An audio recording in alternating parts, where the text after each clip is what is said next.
So I've got the custom form stencils now that I've made for various baits that I offer, and this is just a quick video of showing you a few ways to cut the stencils. They'll come to you blank, and I like to just draw in there with a Sharpie of what pattern I'm going to be cutting out, and we'll do a simple little bass pattern here. Um, so there's a couple ways we can cut these out with either just an X-Acto knife or a Dremel tool, which I like to use probably the most, or add some holes with the drill. And there's just a few ways I'll show you how to do it. So here we go.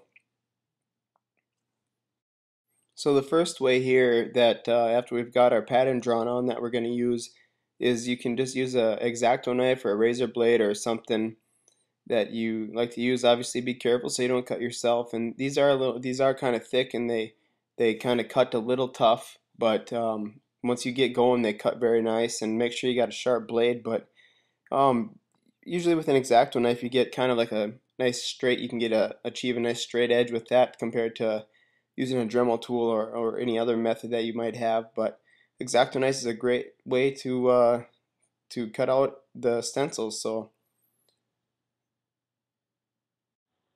So now the next way is my favorite way, and I think the easiest way to cut them out, and that's using a Dremel tool with just a small. I got a 32 thousandths inch end mill in the end that I use for the tip, and just kind of just trace along where what you've drawn out with your Sharpie, and it leaves kind of a jagged, rough edge, which I like. It leaves a great effect on the bait, where not such a crisp, sharp line on the after you're done painting. So try it out.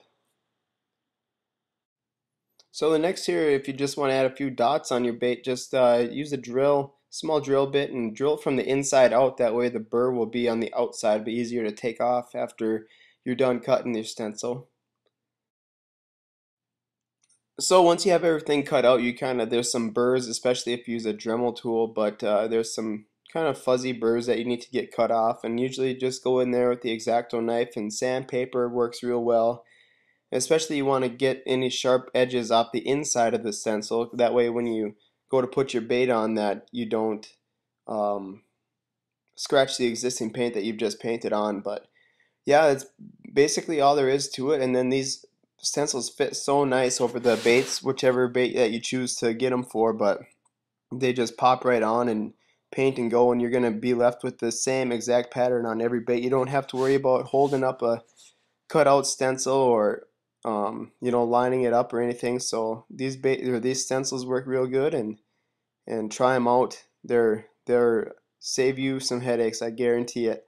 And I'll have them for all the baits that I have available here shortly. So